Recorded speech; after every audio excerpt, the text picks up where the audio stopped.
Hello everyone, কেমন আছো তোমরা সবাই? আশা করছি সবাই খুব খুব ভালো আছে। সুজিত পিয়ালির নতুন আরেকটি ব্লগে তোমাদের অনেক অনেক স্বাগত আর অনেক অনেক ভালোবাসা জানিয়ে আজকের ব্লগটা আমি শুরু করছি। আজকে সকালবেলায় কিন্তু অন্য কোনো কাজ না বিছানা গোছানো না কিছু, আগেই শুরু করে দিয়েছি টিফিন বানানোর তোড়জোড়। কারণ তোমাদের দাদাভাই আজকে একটু সকাল সকালই বেরোবে, গিয়েছিল বাজারে, বাজার করা হয়ে গেছে। এখন আমি রুটি করেছিলাম আর সাথে করেছিলাম হচ্ছে বেগুন ভাজা, সেগুলো তোমাদের সঙ্গে শেয়ার করতে পারিনি, কারণ ভিডিও একটু তাড়াহুড়ো থাকলে না ভিডিও করাটা সেভাবে একটা হয়ে ওঠে না। এদিকে তোমাদের দাদাভাই খেয়ে বেরিয়ে গেছে, সাথে আমরাও টিফিনটা আজকে করে নিলাম। এই এখন বাজে ওই 10:30 মতো। আর এখন এই রান্নাঘরটা একটু মোছামুছি সেরে নিচ্ছি। দেখো, যতবারই রান্না করি না কেন, রান্নাঘরটা একটু যদি মোছা থাকে তাহলে কিন্তু রান্নাটা করতে বেশ ভালো লাগে, গোছানো পরিপাটি করে রাখলে। সেটা যেমনই হোক, যার রান্নাঘর যেমন তেমনটাই যদি একটু গুছিয়ে রাখা যায় তাতে কিন্তু বেশ সুন্দর লাগে, তাই না বলো? আর এই যে একটু মোছামুছিটা না করলেও না, যদি আবার পিঁপড়েতে উৎপাত শুরু করে দেয় এই ভয়টাও আছে। আর এখন যে জায়গাটা আমি পরিষ্কার করছি এটা কোনো সময় গোছানো থাকে না, অগোছালো হয়েই যায়। এখন তো গেছিলাম ছাদে, তোমাদেরকে আর নিয়ে যাইনি। আর এই যে রান্নাঘরটা পরিষ্কার করলাম, তোমাদের দাদাভাই বেরিয়ে গেল, দেখতে পেলেই আমি বেগুন ভাজা আর হচ্ছে রুটি করে দিলাম। ওর অনেকটাই আজ আসতে দেরি হবে। এবারে দুপুরবেলা সেরকম একটা কিছু রান্না করব না, ভেবেছি ছিম আলু ভাজা করব আর ভাত করব। এই দিয়ে আমার আর রাখির হয়ে যাবে। তোমাদের দাদাভাই বললো আমাকে জাস্ট একটা ফোন করে নিও যে আমি আসতে কতটা দেরি হবে বা কিছু। তো আমিও সেরকমই ফোনটা করে নেবো। আর কিছু জামাকাপড় ছাদে গিয়ে ভিজিয়ে এসেছি।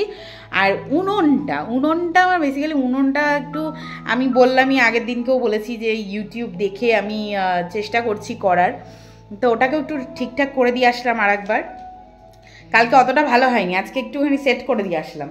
আর এখানে তোমাদের বললাম এই যে তোমাদের দাদাভাই চিকেনটা এনে দিয়ে গেছে, রাত্রিবেলা একটু স্পেশাল কিছু রান্নাবান্না হবে, কোনো কারণ নেই, কারণ একটু শীতকাল পড়লে না একটু টুকটাক ইধার উধার রান্নাবান্না করতে ইচ্ছাই করে।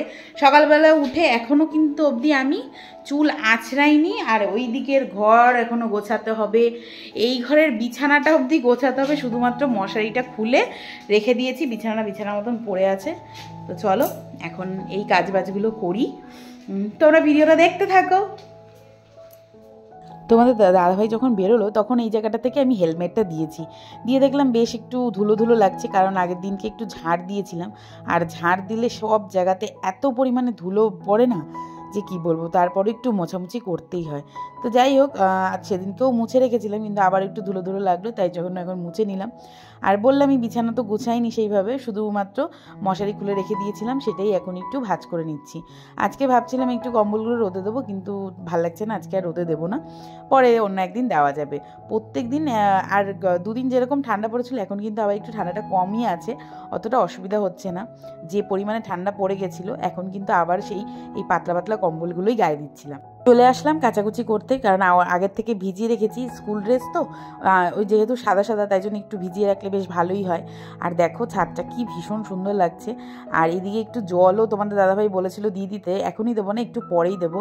আর এই যে উনুন বানানোর জন্য আমি একটা ওই করে রেখেছি, এটা যে কী হবে আমি জানি না, তো আস্তে আস্তে তোমাদের সঙ্গে শেয়ার করব। স্নান সেরে চলে আসলাম, রান্নাবান্না তোমাদের সঙ্গে আজকে আর শেয়ার করিনি। কী রান্না করেছি সেটা দেখিয়ে দিই। করেছি হচ্ছে টমেটো দিয়ে টক ডাল। উফ, শীতকালে কিন্তু এই ডালটা ভীষণ ভালো লাগে। আর সাথে করেছিলাম হচ্ছে শিম আর আলু দিয়ে ভাজা, আর তার সাথে করেছিলাম একটু ফুলকপির পকোড়া। এদিকে দেখো, এই পাশের বাড়ি দাদাকে আবার ডেকে নিয়ে এসছে আখি, ওর ককটা টিনের উপর উঠে গেছিল, সেটাকে নামিয়ে দেওয়ার জন্য। গুড ইভিনিং এভরিওয়ান, এখন বাজে হচ্ছে সন্ধে 6টা। এই কিছুক্ষণ আগে আখি আজকে সন্ধে পুজো সমস্তটা কিছু দিয়েছে। ওই দেখো পুজো দেওয়া কমপ্লিট হয়ে গেছে, তোমাদের দাদাভাই গাড়ি তুলে দিচ্ছে। তোমাদের লাস্টে খাওয়া দাওয়া কী রান্না করেছিলাম সেটাই দেখিয়েছি। আর এখন আরও কিছু রান্নাবান্না করব, সেগুলো রেসিপি খুব একটা শেয়ার করব না, ইচ্ছে আছে অ্যাকচুয়ালি রান্না করব কি সেটা বলেই দিই, করবো একটুখানি চিলি চিকেন। তো সেটা রেসিপিটা ইচ্ছা আছে তোমাদের সঙ্গে একটু শেয়ার করার, তো তোমরা দেখো। আর এখন এই দুপুরের বাসনটা আছে সেটা একটু ঝটাপট ধুয়ে নিই, তারপরে রান্নার যখন শুরু করব তখন তোমাদের সঙ্গে সবটাই শেয়ার করব, তোমরা দেখো। আর অবশ্যই কিন্তু কমেন্ট করে জানিও যে তোমাদের কেমন লাগলো। আসলে খুব ভালো একটা, মানে আমি কতটা ভালো পারি আমি জানি না, কিন্তু চেষ্টা করি করার। তো চলো তোমরা দেখতে থাকো। সকালবেলায় চিকেনটা এনে রাখা হয়েছে, তোমাদেরকে তো বলেছি সকালবেলায়। আর ওটাকে আমি ম্যারিনেট করে রেখে দিয়েছিলাম। আর এখন চিলি চিকেন করতে আমার লাগবে হচ্ছে রসুন, কাঁচা লঙ্কা, পেঁয়াজ আর হচ্ছে ক্যাপসিকাম। পেঁয়াজটা আমি 4 টুকরো করে পাপড়িগুলো ছাড়িয়ে নিয়েছি। আর সাথে একটু করব হচ্ছে ফ্রাইড রাইস, তার জন্য কেটে নিয়েছি হচ্ছে বিনস আর হচ্ছে গাজর। তো এই হচ্ছে এইগুলো আমি এতক্ষণ বসে বসে কাটাকুটি করে নিলাম, তারপরেই তোমাদের সঙ্গে শেয়ার করছি। এইগুলো আর কাটাকুটি কি দেখাবো, আসলে আমার কাছে বড় স্ট্যান্ডটা যেহেতু নেই, তার জন্য খুব সমস্যা হচ্ছে ভিডিও রেডি করতে। যাই হোক, এই যে ভাজা হয়ে গেছে, কড়াইতে তেল গরম করে এখন আমি বিনস আর গাজরটা একটু হালকা করে ভেজে নেব। এই দেখো, এখানে কিন্তু আমি ফ্রাইড রাইসের ভাতটা রান্না করে ফেলেছি। কারণ কি বলো তো, এতক্ষণ ধরে তো কাটাকুটি করছি না, তো ভিডিও আমি শ্যুট করছিলাম না, তাই জন্য ভাবলাম ভাতটা রেডি করে নিই। আর ফ্রাইড রাইসের ভাতটা যদি একটু ঠান্ডা হয়ে যায় না, তাহলে কিন্তু ফ্রাই করতে বেশ সুবিধা হয়। আর এখন আমি চলে এসেছি, ওই লঙ্কাগুলো গোটা গোটা রয়েছে, এগুলোকে একটু হালকা করে চিড়ে নেব, যাতে কিনা তেলের মধ্যে দিলে ফেটে না ওঠে, ওর জন্য।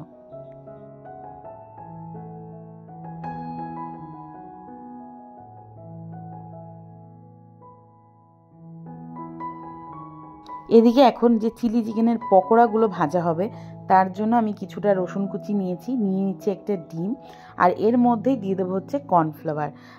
এটা তোমরা তোমাদের পরিমাণ মতো বুঝে করো। যারা, আমার মনে হয় যারা রান্না জানে তাদেরকে আলাদা করে পরিমাপ বলতে হয় না। তো একদম নতুনরা হয়তো বুঝতে পারবে না, কারণ আমি এখানে কোনো রকম পরিমাপ বলিনি। আর এখানে দেখো আমি যতটা মনে ইচ্ছা হয়েছে ততটা দিয়েছি, দিয়ে বেশ যতক্ষণ একটা সুন্দর ব্যাটার রেডি হয়েছে, তারপরে কিন্তু ওগুলোকে যেরকম যেরকম হাতে উঠেছে ওরকমভাবে একটা টুকরো টুকরো তুলে তেলে ভাজা করে নিচ্ছি। এই ভাজা করতে যা সময় লাগে জানো তো, আর রান্নার সময় যদি সমস্ত কিছু গোছানো থাকে আগের থেকে, তাহলে রান্না করতে খুব একটা বেশি সময় লাগে না, কিন্তু গুছিয়ে তারপরে করতে গেলে অনেকটা সময় লেগে যায়। তো এরকমও তোমরা ভাজা খেতে পারো, ভীষণ টেস্টি লাগে। আর মানে বিশেষ করে ওই চায়ের সাথে থাকে না, ওর সঙ্গে কিন্তু এরকম একটা পকোড়া দিলে উফ, জাস্ট অসাধারণ। কিন্তু এটাকেই আবার আমরা চিলি চিকেনে পরিণত করব। আর এইদিকে মাখিকে একটু টেস্ট করাতে দিয়ে দিলাম, আর আমি আর তোমার দাদাভাইও একটু টেস্ট করে নিয়েছি। এদিকে দেখো আমার কিন্তু ভাজাভুজি কমপ্লিট, আর এখন করে তোমাদের দাদাভাই যে ফ্রাইড রাইসটাকে মিশিয়ে নিচ্ছে। আর এদিকে এখনও আমি পকোড়া ভেজেই চলেছি, কারণ এই ভাজাটাতে অনেকটা সময় যায়। আর এইদিকে যেহেতু ওই ফ্রাই করিনি, জানো তো, ফ্রাই করলে ভালো হতো। ফ্রাইড রাইসটা আমরা ওই পরপর লেয়ার দিয়ে তারপরে স্টিমে বসিয়ে দিয়েছিলাম, তাতে গরম হয়ে গেছিলো, খেতেও ভালো লেগেছে। আর এখানে এখন আমি চিলি চিকেনটা বসিয়ে দিচ্ছি, তেলের মধ্যে দিয়ে দিচ্ছি বেশ পরিমাণের মতো রসুনের গন্ধটাই বেস্ট লাগে। তার মধ্যে ওই যে 4 টুকরো করে যে পাপড়ি ছাড়িয়ে নিয়েছি পেঁয়াজ, সেই পেঁয়াজগুলো দিয়ে দিলাম ক্যাপসিকাম। এইগুলোকে না জাস্ট মানে একদম মুচমুচে করে ভাজলেও হবে না, একদম লাল লাল করে ভাজলেও হবে না, এমনভাবে ভাজাটা থাকবে যেটাতে একটু বেশ সুন্দর একটা ব্যাপার থাকে না, যেরকম হয় ওটা বুঝে নাও, অত আমি ডিটেলস বলতে পারছি না। আর তার মধ্যে এটা আমি একটা পাকামি করে টমেটো দিয়েছিলাম, কেন আমি জানি না, টমেটোটার কোনো প্রয়োজনই ছিল না, বাট আমার মনে হলো এটার মধ্যে এত সুন্দর সবুজ, এত সুন্দর সাদা সাদা একটা ব্যাপার আছে, এর মধ্যে একটু লাল কালার দিলে ভালো লাগবে, তাই জন্য দিয়েছিলাম। আর দিয়ে দিলাম এখন হচ্ছে একটু হালকা যখন ফ্রাই হয়ে গেছে, কোনো লাল হয়নি, তার মধ্যেই আমি দিয়ে দিলাম হচ্ছে সয়া সস, আর এখন দিয়ে দিচ্ছি হচ্ছে টমেটো সস। সব কিছু দিয়ে ভালো করে মিশাবো, এটাকে মেশানো হয়ে গেলে তার মধ্যেই আমি এর মধ্যেই দিয়ে দেবো হচ্ছে পকোড়াগুলো। তো আরেকটু এটাকে নাড়াচাড়া করে নেবো, বেশ একটা দেখে বোঝাই যাবে হালকা হালকা একটু সেদ্ধ সেদ্ধ হয়ে এসছে। আর তার মধ্যে এখানে আমি গোলমরিচটা দিতে ভুলে গিয়েছিলাম, তোমাদের দাদাভাই বললো গোলমরিচটা দাও, সত্যি গোলমরিচটা দেওয়াতে না ভীষণ একটু ঝাল ঝাল মিষ্টি মিষ্টি টক টক, মানে টেস্টটা এত ভালো এসেছিলো। আর এখন দেখো ওই বললাম একটু নাড়াচাড়া করে নিয়ে এখন পকোড়াগুলো দিয়ে দিয়েছি।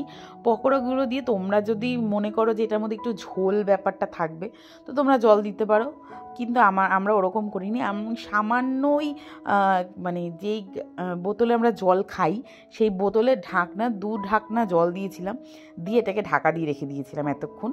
এখন এই দেখো একদম কিন্তু আমার দেখে মনে হচ্ছে হালকা একটু শক্ত আছে, তাই জন্য এটাকে ঢাকা চাপা দিয়ে রেখে দেবো, তারপরে খাওয়ার সময় নামিয়ে নেব। আজকে এই ডিনার সেটটা বার করলাম।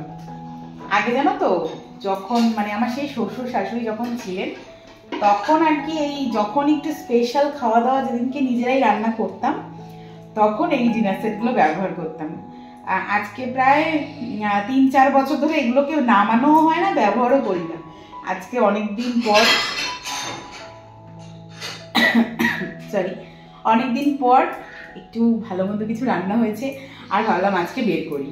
এখন শান্তিতে এটাতে খাওয়া দাওয়া করতে পারবো। এই দেখো আমার ডিনার সেটটা কিন্তু কাচের, এটা আমাকে বিয়েতে গিফট করেছিল, আর এইটা তোমাদের দাদাভাই আমাকে কিনে দিয়েছে। এইটার সাথে ম্যাচিং করে এই বোলগুলো আমাকে কিনে দিয়েছে। সুন্দর না দেখতে বলো? একটু কমেন্ট করো হ্যাঁ কেমন লাগলো। আমি একটু ধুয়ে নিলাম, কারণ অনেকদিন ব্যবহার হয় না তো, তাই জন্য একটু ধুয়ে পরিষ্কার করে নিলাম। এখন এটাতে সার্ভ করবো খাবারগুলো। এরকম সাজিয়ে গুছিয়ে খেতে কিন্তু ভীষণ ভালো লাগে, কিন্তু মেনটেন করাটাই চাপের। কিন্তু হ্যাঁ, যেদিনকে একটুখানি ওই বললাম এরকম রান্নাবান্না যেদিনকে করি, তখনই আমি বের করার চেষ্টা করি, কারণ কি হবে এগুলো যুগ যুগ ধরে ধরে থেকে যাবে। তো ওই জন্য বের করেছি, ব্যবহার করব। আর আগেও করতাম, কিন্তু এই রিসেন্ট 2-3 বছর আর ব্যবহার করতে পারিনি। তো তার আগে খাবারগুলো সব বেড়ে নিই, তারপর তোমাদেরকে দেখাচ্ছি। দেখবে এমনিতেও কিছু খাবার আছে একটার সঙ্গে একটা যায়, যেমন হচ্ছে ফ্রাইড রাইস আর চিলি চিকেন। অন্য কিছুর সঙ্গে যাক না যাক, ফ্রাইড রাইস কিন্তু চিলি চিকেনের সঙ্গে দারুণ লাগে খেতে। আর তোমরা দেখতেই পাচ্ছ, কমেন্ট করে অবশ্যই জানিও যে কেমন লাগলো তোমাদের দেখে। তো আমি যখন এডিট করছি না, ভীষণ জিভে জল আসছে। সেদিনকে তো ভীষণ টেস্টফুল খেয়েছি, কিন্তু এখন দেখে আরেকবার খেতে ইচ্ছে করছে। তোমাদের কেমন লাগলো সেটা কিন্তু অবশ্যই কমেন্টের মাধ্যমে জানিও। ভালো লাগলে একটা লাইক করে যেও, সাবস্ক্রাইব করে ছোট্ট পরিবারটার পাশে থেকো, আর অবশ্যই একটা লাইক করে যেও। তোমরা ভালো ভালো কমেন্ট করো, তোমাদের একটা ছোট্ট কমেন্ট আমার নতুন ভিডিও রেডি করতে অনেকটা এনার্জি পাই। তো চলো এবারে দেখে নিই আমার মেয়ে কি বলে।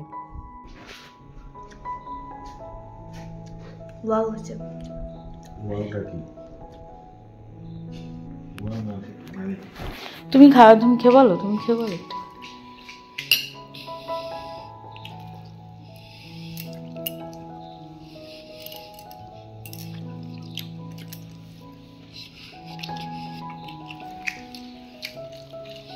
দুর্দান্ত টেস্ট হয়েছে, সবকিছু একদম পরিপূর্ণ।